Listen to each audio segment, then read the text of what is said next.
그래서 24년 편의점 업계 화두는 안녕하세요. 저는 편의점 업계에 재직 중인 편선생이라고 합니다. 편의점 창업을 희망하시는 예비 점주님들과 기존 점주님들께 도움이 되고자 영상을 만들어 보았습니다. 23년도가 이제 얼마 남지 않았습니다. 24년도에 치열한 경쟁에 대비해서 편의점 업계에서는 대표이사를 전격 교체를 했습니다. GS25를 제외하고 CU, 이마트24, 세븐일레븐의 대표가 바뀌었는데요. 브랜드별로 과연 어떤 미래가 그려지고 있을지 한번 알아보는 시간을 가져보도록 하겠습니다. 가장 먼저 대표가 바뀐 이마트24입니다. 이마트와 이마트 에브리데이, 이마트24 등 오프라인 유통사업군을 1인 대표 체제로 전환했습니다. 조선호텔 리조트 대표를 맡았던 한채양 대표가 유통사업군 대표이사를 맡게 되었습니다. 이마트24는 먼저 회사 손익을 가장 중요하게 생각하며 무분별한 오픈을 하지 않고 영업에 힘을 실어주기로 합니다. 그래서 잠깐 동안은 비용 문제 때문에 오픈도 하지 못하게 막았는데 현재는 개발 조직을 40% 감축하여 영업 조직을 확대하였고 원래 매년 오픈 목표인 약 800개 정도 되는 목표를 500개 점으로 축소하며 점포수 증가보다는 내실 다지기에 힘을 쓰고 있습니다.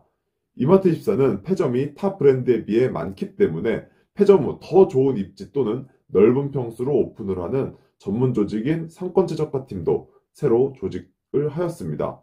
이마트24는 신규 출점이나 재계약 시 일시장려금을 주는데요. 이 조건이 과거보다는 약간 줄어들 예정이고 일매출 150만 원 이상 되는 곳만 오픈을 하라고 지시가 내려온 상태입니다.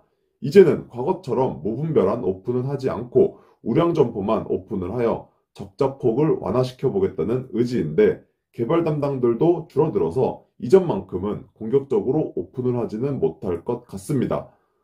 아무튼 적자 탈출을 위해 사활을 걸고 있지만 이전부터 워낙 똥을 많이 싸놔서 내년에도 쉽지 않을 듯 합니다. 다음은 세븐일레븐입니다. 세븐일레븐도 대표가 바뀌었습니다. 세븐일레븐이 소문이 가장 무성했었습니다. 신동빈 회장 아들이 온다부터 시작해서 대표가 바뀐다, 안 바뀐다 등 말이 많았는데 예상했던 인물들과는 달리 롯데 유통군 헤드쿼터 인사혁신본부장 출신인 김홍철 대표로 결정이 되었습니다. 현재 세븐일레븐의 상황은 편의점 업계 중 가장 좋지 않습니다.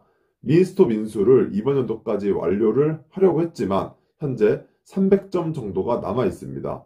현재까지 남아있는 점포들은 인근의 동의를 받지 못했다든지 계약 기간이 얼마 남지 않아 점주님들이 거부를 한다든지 하는 정말 안 되는 점포들만 남아있는 것 같은데 이 점포들은 사실상 거의 세븐일레븐 점포가 아니라고 생각해야 될 것 같습니다. 미니스톱 인수 및 전환으로 인해 돈을 너무 많이 지출하였고 그룹 상황이 좋지 않아 신규 투자가 꽉 막혔기 때문에 개발 담당들도 줄이고 비용 축소에 온갖 노력을 하고 있습니다. 3년 전만 해도 매월 100개 이상씩 오픈을 하다가 최근에는 매월 10개 미만의 수준으로 오픈을 하며 편의점 중 유일하게 점포 숫자가 줄어들고 있는 역신장을 하고 있습니다. 위에서는 조건을 틀어막으며 오픈을 하지 말라고 하고 있었는데 대표가 바뀌면서 이게 조금은 풀릴 수 있지 않을까 기대를 하고 있습니다. 아직 정확한 건 나오진 않았지만 내년에도 지금과 비슷한 기조로 갈 것 같고 일단 재계약 점포들과 미니스톱 점포들만 신경 써서 붙잡을 것 같습니다. 하지만 문제는 직원들입니다. 회사가 자꾸 어려워지고 이익이 나질 않으니 구조조정 이야기도 나오고 있는데 김홍철 대표를 내려보낸 가장 큰 이유가 인사 쪽에는 전문가라 나이 많은 직원들을 정리하려고 한다는 소문도 돌고 있습니다. 내부에서도 칼바람이 한번 불 것 같기도 합니다. 다음은 CU입니다. CU도 역시 민승배 대표이사로 교체가 되었습니다. 사실 CU는 잘 나가고 있었습니다. 그래서 대표이사가 바뀐 건 크게 중요하지 않습니다. 그럼 뭐가 중요하냐면 BGF그룹 오너 2세인 홍정국 BGF그룹 대표이사가 BGF그룹 부회장 겸 BGF리테일 부회장이 된 게 더 중요합니다. 홍정국 부회장은 이익만을 강조하시는 분이라 내년에는 각종 비용과 조건이 축소될 예정입니다. 그래서 내년 CU 재계약을 앞두신 점주님들은 큰 재미를 보지 못할 것이고 신규 창업을 생각하시는 분들 역시 큰 재미를 보지 못할 겁니다. 일시장려금을 줄이고 배분율 위주의 협상을 하려고 할 것이며 24시간 강조는 여전할 것 같습니다. CU는 최근 24년도 상생안을 업계에서 가장 먼저 내놓았습니다. 근데 가장 먼저 내놓은 것 치고 바뀐 게 거의 없습니다. 원래 파격적인 상생안을 가장 먼저 내놓고 잘했다고 언론에 홍보를 해야 정상인데 가장 먼저 내놓은 거에 비해 작년 대비 좋은 내용들이 거의 없다고 봐도 무방한 수준입니다. 신입사원들도 더 이상 뽑지 않는다는 이야기가 내부적으로 나오고 있고 회사가 어렵다고 밑밥만 깔고 있으며 조건을 어떻게든 안 주려 하고 있으니 GS에게 점포수 역전 당하는 건 시간 문제라는 생각이 듭니다. 그러다가 발등에 불이 떨어지면 부랴부랴 조건 풀고 투자를 다시 하는 건 안 봐도 비디오입니다. 하지만 그때 후에도 이미 배는 떠나간 상태가 되어 있을 것 같습니다. 여러모로 힘든 CU의 내년 한 해가 될 것 같습니다. 다음은 GS25입니다. GS25는 편의점 업계 중 유일하게 대표가 바뀌지 않았습니다. GS25는 허연수 부회장이 그대로 GS 리테일 대표이사로서 회사 경영을 총괄합니다. 그래서인지 몰라도 GS25는 이번 연도 마지막까지 미친 듯이 투자하여 점포수 늘리기에 혈안이 되어 있습니다.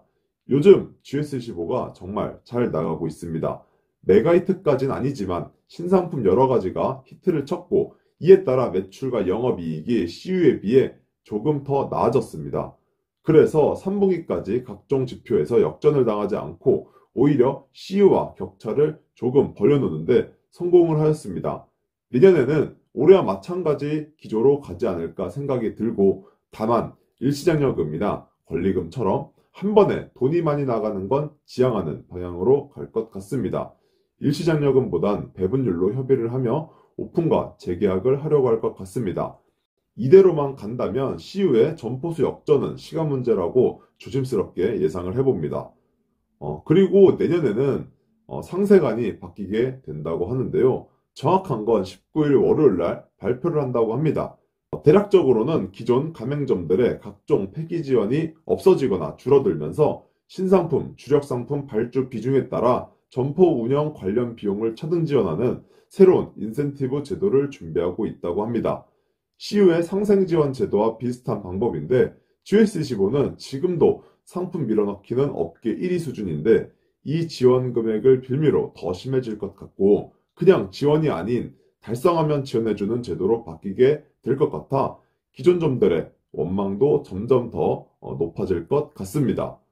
CU의 점포 숫자와 영업이익을 따라잡기 위해 이미 잡은 물고기들은 신경 쓰지 않고 오로지 회사 이익만 생각한다는 점이 정말 아쉽고 다만 새로운 물고기를 잡기 위한 신규 투자는 계속될 것 같습니다. 이렇게 오늘 수장이 바뀐 편의점 업계들의 이슈에 대해 말씀드렸습니다. 경기가 정말 좋지 않습니다. 내년에는 더 안 좋아질 거라고도 합니다. 다행히 금리 인하 이야기가 나오고 있지만 안 좋아지는 건 명백한 팩트입니다. 제가 영상에서도 앞으로 편의점 업계가 점점 더 안 좋아질 거다, 내년엔 힘들어질 거다 라고 계속 이야기를 하고 있습니다. 저도 회사에서 계속 이런 말들을 듣기 때문에 이야기를 해드리는 겁니다. 물가 상승률만큼 매출도 올라야 정상이지만 실제로 데이터를 살펴보면 전체 총 매출만 늘어났을 뿐이지 일매출, 이익률, 정상금 등 각종 지표들이 전년 대비만 못합니다. 그런데 전기료, 월세, 인건비 등 각종 고정비용들이 늘어났기 때문에 점주님들의 상황은 더 안 좋아지고 있습니다. 그래서 24년 편의점 업계 화두는 손익이 될 겁니다. 편의점 업계들은 인원을 감축하고 비용을 축소시키며 신규 투자는 지양하게 될 겁니다. 말로만 상생이고 이제 각자 살아남는 시대가 되어버렸습니다. 편의점 업계 어느 누구 하나 가맹점들을 위한 제도는 없습니다. 하지만 위기 속에도 기회가 있습니다. 나와 치열하게 경쟁을 하던 옆 가게가 못 버티고 폐점을 할 수도 있고 정말 좋은 마트 자리가 외곽으로 나올 수도 있습니다. 내 현재 상황에 안주하지 않고 그리고 불평불만하지 않고 항상 새롭게 무언가를 도전하기 위한 노력을 해보는 건 어떨까요? 그냥 가만히 시간 흘러가는 대로 있으면 현재 상황보다 더 좋아질 수도 없고 결정적으로 아무 일도 일어나지 않습니다. 앞으로 편의점 업계는 이 같은 기조가 계속될 것 같으며 각자 도생 시대에서 생존을 하셔야 좋은 날이 올 것 같습니다. 지금까지 편선생이었습니다. 시청해주셔서 감사드립니다. 좋은 주말 보내세요.